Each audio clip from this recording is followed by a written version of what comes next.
브레인이 링크가 हमारा दिमाग मिला होगा, 아코베가 링크가 돼 आंखें मिली होंगी, 다 링크가 돼 ये सारे ऑर्गन जो है हमारे इन नसों के साथ मिले हुए होते हैं। 자, 그런데 लेकिन 자, 말로 मान लो, 스토막이야. अब मान लो मेरे पेट में, स्टोमक में दर्द हो रहा है। 야, 여기 스토막이 아파. अरे मेरे स्टोमक में दर्द हो रहा है, 아야, 달도가 달도가. अरे दर्द हो रहा है, दर्द हो रहा है। 병원 갔어. अब मैं हॉस्पिटल चला गया 약국에 갔어. या मेडिकल की दुकान पे चला गया जी। 어디를 고쳐주는 거지? अब वो मेरा इलाज कहां पर करेंगे, कहां पर इलाज करेंगे?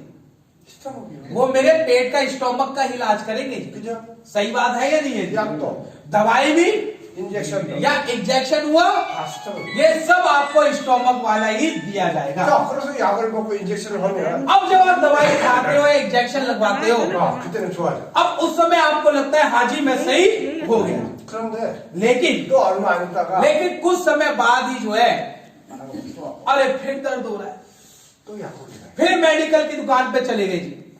퍼펙트하게 낫지 않아. आप परफेक्ट तरीके से जो है सही नहीं हो पाते।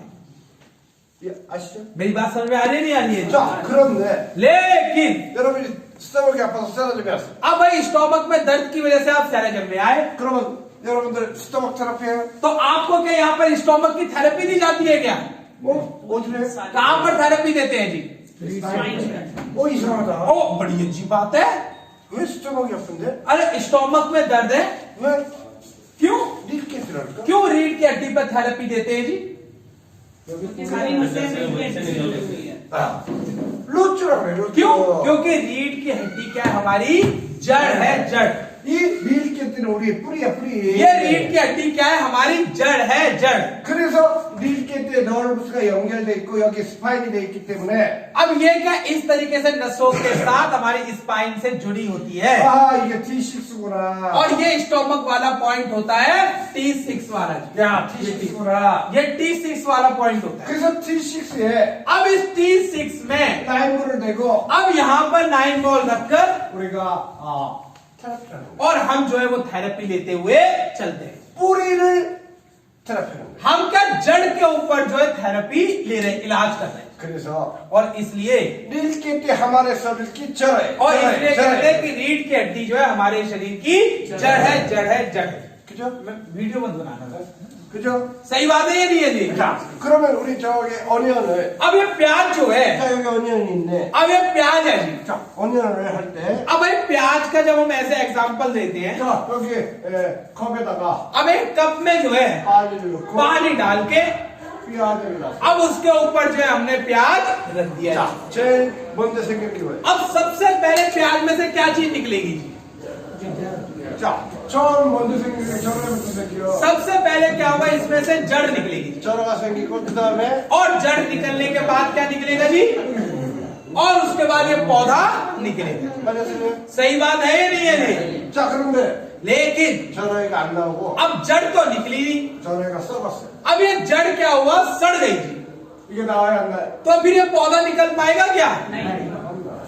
पौधा भी नहीं निकल पाएगा। 우리 저러해가 हमारी जड़ जो है, 건강해야 जब ये जड़ हमारी सेहतमंद होगी, 우리 장기가 건강. तभी जाकर हमारे जो है और दूसरे अंग भी सेहतमंद रह पाएंगे। 자, 우리 여기서 저기 जमीन에다 बी지를 심었어요. अब मान लो हमने जमीन में बीज गाड़ दिया, 자, 이게 जमीन이에요, जमीन. ये जमीन है जी। 자, बी지를 막 심었어요. 이렇게. अब हमने जो है जमीन में बीज गाड़ दिए, 자, 여기는 막 뿌리가 나와 이렇게. अब इन बीजों में से जड़ें निकलना चालू हो गई, 그런데 लेकिन 이건 썩었어. अब ये वाली जो है बीज सड़ गया जी। 자, 그러면 तो ऐसे में 빠지를 주고 시간이 지나면 अब पानी डालोगे, समय निकलेगा, 이렇게 나와. तो इस तरीके से पौधा जो है उसमें से निकलना चालू हो जाएगा। 그런데 लेकिन 이거는 अब इस बीज में से जो है नहीं निकलेगा। 맞았죠? सही बात है या नहीं है जी? 그럼 사람을 보세요. अब इंसान को देखो जी। 우리 임신을 해서 엄마가 베비를 가지고 अब भाई जब माँ के पेट में जब हम होते हैं, बच्चे होते हैं, 자, 마음에 ये मम्मी का पेट है। 베비가 가졌어요. अब यहाँ पर जब बच्चा होता है, 맨 처음에 생기는 게 뭐예요? सबसे पहले माँ के पेट में बच्चे की कौन सी चीज बनती है जी? स्पाइन। 사람이 먼저 생기는 게 스파인부터 생겨요. इंसान माँ के पेट में भी इंसान की सबसे पहले स्पाइन ही बनती है। 스파인이 생겨야 जब ये स्पाइन बनेगी 우리 장기가 생기고 तभी जाकर ये सारे अंग बन पाएंगे 나중에 우리 이 바디가 생기고 और उसके बाद ये शरीर के दूसरे हाथ पैर ये अंग बनना चालू होते हैं। 그래서 रीढ़ के ते हमारे शरीर की जड़ है और इसलिए कहते हैं कि रीढ़ की हड्डी जो है हमारे शरीर की जड़ है। 그래서 이 스파인이 중요한 거야 और इसलिए स्पाइन जो है वो इंपॉर्टेंट होती है। 자 그런데 लेकिन 우리 인간은 इंसान जो है 로즈 रोज रोज 스파인 프로그램 अब इंसान की जो है स्पाइन में रोज रोज प्रॉब्लम होती है जी। 왜 로즈 생겨? अब क्यों रोज रोज प्रॉब्लम होती है आपसे पूछ रहे जी, क्यों होती है रोज रोज प्रॉब्लम? क्योंकि स्पाइन का मैनेजमेंट नहीं कर पाते, ठीक नहीं रख पाते, ध्यान नहीं दे पाते हैं। खाली का क्षेत्र 오케이. 왜 안 생기는 문제가 생기는지 이유는 간단해요. देखो क्यों हमारी स्पाइन में सबके साथ क्यों प्रॉब्लम होती है, उसका जो आंसर बड़ा आसान है। 그거는 उसका आंसर है 우리 인간은 इंसान जो है 도빼로 हम दो पैर के जीव हैं, इसलिए जी 빼가 여기 도빼로가 있어 이렇게 हमारे दो पैर होते हैं जी, 그죠? है या नहीं है?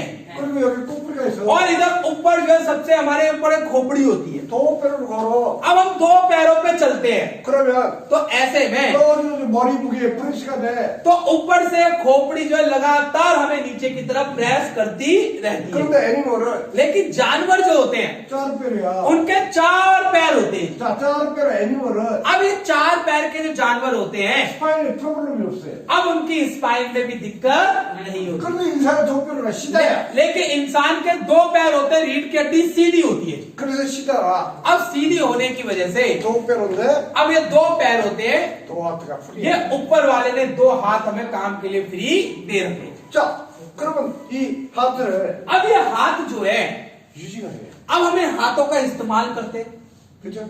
सही बात है ये। 하트를 유지하면 और जब जब आप हाथों का इस्तेमाल करोगे 우리 스파인을 유지. तब तब आप अपनी रीढ़ की हड्डी का इस्तेमाल करोगे। 자, 마음이 보세요. अब भाई मम्मियों को देखो जी, 집에서 पोछ를 해. अब भाई मम्मी घर पे पोछा लगाती है 발로에 पोछा. तो पोछा क्या पैरों से लगा रहे हैं क्या? नहीं, 하트를. और हाथों से लगाते 자, हैं। 하트로 पोछ를 하면 अब जब हाथों से पोछा लगाने पर 스파인이 어떻게 돼? तो स्पाइन क्या होगा जी? भाई यूजिंग करेंगे, इस्तेमाल करेंगे।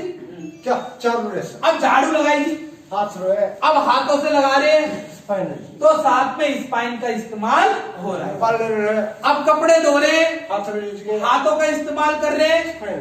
स्पाइन का इस्तेमाल हो रहा है। 하트를 유지하면 जब जब आप हाथों का इस्तेमाल करोगे 스파인을 유지해. तब तब आपकी रीढ़ की हड्डी का इस्तेमाल होगा। 빠빠도 अब पापा भी जो है 무거운 들어. अब कोई भारी सामान उठा लेते हैं जी, 하트로 들어.